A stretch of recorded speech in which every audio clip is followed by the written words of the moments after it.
Hello বন্ধুরা, আমি অনির্বাণ, তোমাদের friendly gardener and welcome back to another video. তো বন্ধুরা, আজকে একটা এমন টপিকে কথা বলতে চলে এসেছি। আমার মনে হয় না এর আগে বাংলায় এই বিষয়ে কেউ কথা বলেছে, আর বাংলায় এই ধরনের ভিডিও আছে বলে অন্তত আমার চোখে পড়েনি। আর সেই রকমই একটা গুরুত্বপূর্ণ বিষয় আজকে আলোচনা করব। দেখো, কারো না কারো বাড়িতে পোষ্য আছে, সেটা কুকুর হতে পারে, সেটা বিড়াল হতে পারে। আবার অনেকের বাড়িতে ছোট ছোট বাচ্চারা থাকে, একদম সদ্যজাত বাচ্চা বা যারা একটুখানি হাঁটা চলা করছে বা হামাগুড়ি দিচ্ছে সেই রকম বাচ্চাও থাকে। এবার আমাদের অনেক সময় চিন্তা থাকে যে তারা এমন কিছু বাগান থেকে যদি খেয়ে ফেলে, তাদের কিন্তু শরীর খারাপ হতে পারে, তাদের সমস্যা হতে পারে। কারণ আমাদের বাগানে যত গাছ আছে সব কিন্তু এডেবল না, সব কিন্তু খেলেই যে তুমি ভালো থাকবে এমন কিন্তু না। মোদ্দা কথা যদি বলি, যে কোনো মানে গাছ যেখান থেকে আমরা খাই, মানে সেটা সবজি হতে পারে, শাক হতে পারে, সেটা আলু, পেঁয়াজ, পটল, ঝিঙে, সেই ধরনের গাছের পাতা যদি পোষ্যরা খায় বা ছোট বাচ্চারা খায়, তাহলে তাদের কোনো রকম সমস্যা হবে না, যেরকম খাবে সেরকম বেরিয়ে যাবে। ঠিক আছে, কিন্তু এমন অনেক গাছ আছে যেই গাছগুলো খেলে তাদের জন্য সমস্যা হতে পারে, তাদের শারীরিক সমস্যা হতে পারে, বিভিন্ন রকম প্রবলেম হতে পারে। বোঝা গেছে? আজকে আমি তোমাদের এমন কিছু গাছের কথা বলবো, যেই গাছগুলো যদি তোমাদের পোষ্য থাকে বা যদি তোমাদের বাড়িতে ছোট বাচ্চা থাকে, নির্দ্বিধায় এই গাছগুলো করতে পারো। এই গাছগুলো করলে কোনো সমস্যা হবে না। কি ধরনের গাছের কথা বলবো? যেমনটা তোমাদের বললাম, যেই ধরনের গাছ থেকে আমরা খাদ্য পাই, সেই ধরনের গাছগুলো যদি তুমি করো, কোনো অসুবিধা নেই। সেই পাতা বা ডাল যদি বাচ্চারা চিবিয়েও ফেলে বা পোষ্যরা চিবিয়েও ফেলে, তাহলে কিন্তু কোনো রকম সমস্যা হবে না। তার বাইরে গিয়ে আমি কিছু গাছের কথা আজকে বলবো, যেই গাছগুলো মেইনলি ফুলের গাছ বা ঘর সাজানোর গাছ, যেই গাছগুলো তোমাদের ঘরে রাখলে, তোমাদের বাগানে রাখলে, যদি ভুলবশত ওরা খেয়েও ফেলে, তাহলে কোনো রকমের সমস্যা ওদের হবে না। বোঝা গেছে? একটা ইন্টারেস্টিং টপিক নিয়ে আছে কথা বলবো, কারণ তোমরা সবাই জানো আমার বাড়িতে পশু আছে। আমার বাড়িতে দুখানা ডগি আছে, তোমরা অনেকে দেখেছো, পোস্ত আর কালী। আর তাছাড়া তোমরা অনেকে জানো না, আমার বাড়িতে একটু বিড়াল আছে। হ্যাঁ, আমার বাড়িতে তিনখানা বিড়াল আছে, যদি যাদের এখনো অব্দি আমি মনে হয় না ভিডিওতে দেখিয়েছি। তো বহু বছর ধরে ওরা আছে। তো বিড়াল বলো কুকুর বলো, ওদের একটা স্বভাব থাকে যে যখনই বাগানে আসবে ঘাস খাও। দেখবে টবের মধ্যে ঘাস থাকলে ওরা খায়। ঘাস খেলে কোনো রকম সমস্যা নেই, ঘাস খেলে কোনো প্রবলেম হয় না। প্রবলেম হয় কিছু বিষাক্ত গাছ আছে, যে গাছের পাতাগুলো ওরা চিবিয়ে ফেললে ওদের পেট খারাপ হয়, ওদের সমস্যা হয়। আমি এমন গাছের কথা আজকে বলবো, যেই মানে পাতাগুলো যদি ওরা খেয়েও ফেলে, যেরকম খাবে ওই রকমই ওদের স্টুল দিয়ে বেরিয়ে পড়বে। তো এই ক্ষেত্রে প্রথম যে গাছটার কথা আমি বলবো, যে গাছটা তোমরা চোখ বন্ধ করে নির্দ্বিধায় তোমাদের বাগানে করতে পারো, কোনো রকমের সমস্যা হবে না, সেটা হচ্ছে এরিকা পাম। এরিকা পাম গাছের পাতা যদি কোনো পোষ্যরা চিবিয়ে ফেলে বা কোনো ছোট বাচ্চারা চিবিয়ে ফেলে, কোনো রকমের সমস্যা হবে না। যেরকম ওরা খাবে ওই রকম কিন্তু বেরিয়ে যাবে, মানে যদি পেটের মধ্যে যায়, মানে যেরকম যাবে ওরকম বেরিয়ে যাবে। এরিকা পাম পাতায় কোনো রকমের সমস্যা হয় না, কোনো রকমের বিষাক্ত কিছু নেই পাতার মধ্যে, যাতে তোমাদের পোষ্য, তোমাদের বাড়ির ছোট বাচ্চাদের কোনো রকম সমস্যা হয়। এরিকা পাম নির্দ্বিধায় বাচ্চাদের সামনে রাখতে পারো, তোমাদের ঘরে রাখতে পারো, তোমাদের ব্যালকনিতে রাখতে পারো, যেখানে খুশি রাখো, কোনো রকমের প্রবলেম হবে না। ঠিক আছে? দ্বিতীয় যে গাছটার কথা বলবো, সেটা একটা ইনডোর গাছ। সেটা হচ্ছে ক্যালাথিয়া। ক্যালাথিয়ার পাতা দেখতে জানোই কতটা সুন্দর হয়, মানে ভালো দেখতে লাগে।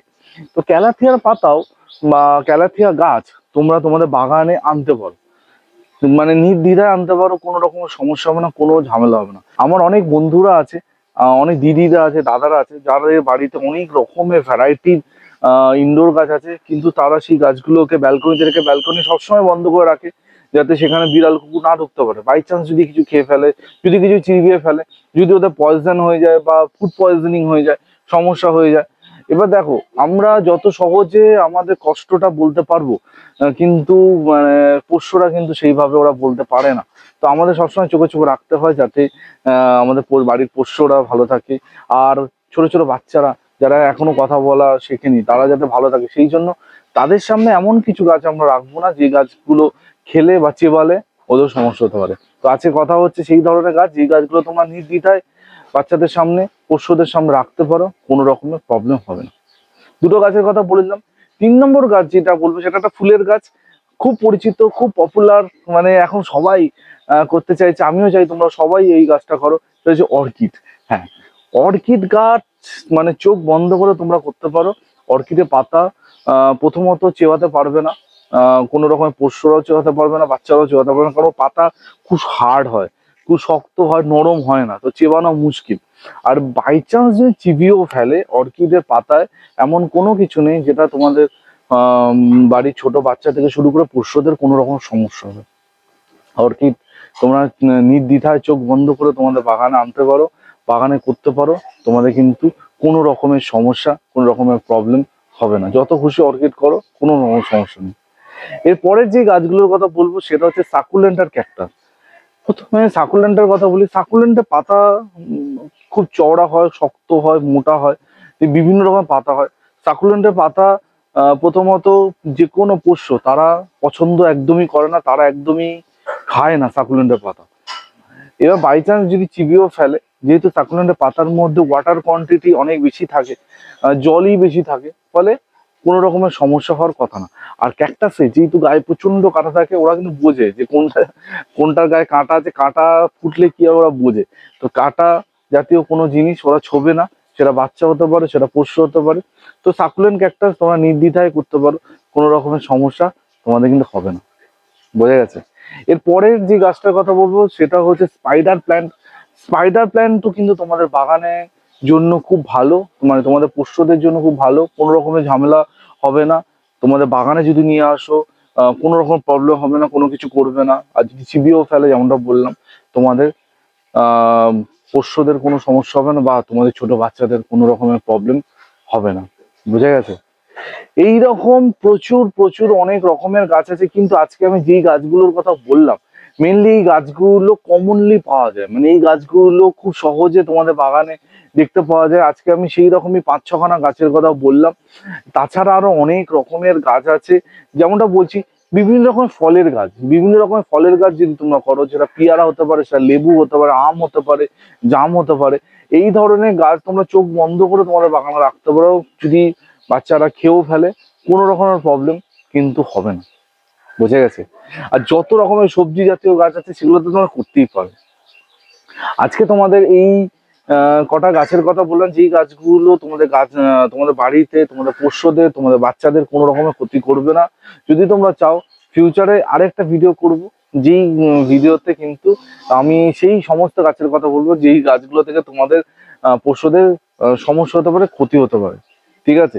সেটা ফিউচারে ডেফিনেটলি হবে। আজকে যে কথাগুলো বললাম বা যে গাছগুলোর কথা বললাম, একদম একটা ভিন্ন স্বাদের, ভিন্ন ধরনের ভিডিও হলো। আমি যেমনটা শুরুতেই বলেছিলাম যে এই রকম মানে আলোচনা এর আগে আমি অন্তত দেখিনি। বাড়ির ছোট বাচ্চা, বাড়ির পোষ্যদেরও খেয়াল রাখতে হয়, মানে কারণ তারা সবসময় তোমাদের বাগানে ঘুরবে, বাগানে আশেপাশে ঘুরবে, তুমি যতই আটকাও ওরা কিন্তু বাগানে আসবে। আমার ছাদের দরজা সবসময় খোলা থাকে, মানে একদম বিকেল অবধি খোলা থাকে, কারণ ওরা সবসময় তো মানে ঘরে থাকতে থাকতে ওদের একটু বোর লাগে, ওরা ছাদে আসে, একটু পাইচারি করে, এদিক ওদিক শোঁকে, তারপর একটু মানে আশেপাশের পরিবেশ দেখলো ছাদ থেকে। তো ওদের আটকাই না আমি, সবসময় ওরা ছাদে আসে। তো গাছগুলো এমন ভাবে ওদের রাখতে হবে যাতে ওদের কিন্তু কোনো সমস্যা হবে না। এবার তোমাদের বাড়ির কুকুর বলো, বিড়াল বলো, ওরা যখন একটু বড় হয়ে যাবে, এই বছর 2-3 হয়ে যাবে, তখন আর তোমাদের কোনো সমস্যা হবে না, মানে ওরা তখন এমনি ভালো থাকে। ওদের তখন বেশি কিছু দেখতে বা বেশি কিছু ঘাটাঘাটি করতে হয় না। ওরা নিজের ভালোটা নিজেরা বুঝতে পারে। কিন্তু এই 2 বছর অবধি তোমাদের একটু মানে তোমাদের পোষ্যদের একটু যত্ন করে রাখতে হয়, যাতে ওরা উল্টো পাল্টা কিছু খেয়ে না ফেলে। যখন ওরা ছোট থাকে তখন ওদের খাওয়ার টেন্ডেন্সি বেশি থাকে, যে যা দেখে তাই খায়। তো ঠিক আছে, তো এই জিনিসটা তোমাদের মাথায় রাখতে হবে। আশা করছি ভিডিওটা তোমাদের ইনফরমেটিভ লেগেছে। তো এই ছিল আজকে টোটাল ভিডিও। আই হোপ ভিডিওটা তোমাদের ভালো লেগেছে। কালকে আবার একটা নতুন ভিডিও, নতুন টপিক আলোচনা করব। আর আজকে ভিডিওটা কিরকম লাগলো অবশ্যই কিন্তু কমেন্ট সেকশনে জানিও। যদি ভালো লাগে লাইক করো, আর যদি খুব ভালো লাগে অবশ্যই বন্ধুদের সাথে শেয়ার করো। যাদের বাড়িতে পশু আছে, যাদের বাড়িতে বিভিন্ন রকম পেটস আছে, তাদের একটু জানাও যে তারাও কিন্তু নির্দ্বিধা এই ধরনের গাছগুলো করতে পারে, যে গাছগুলো তোমাদের বাগানকে বা তোমাদের পশুদের কোনো রকমের ক্ষতি করবে না। ঠিক আছে? কালকে দেখা হচ্ছে। টিল দিন সবাই ভালো থেকো আর শুভ দেখো, ততক্ষণের জন্য বাই বাই।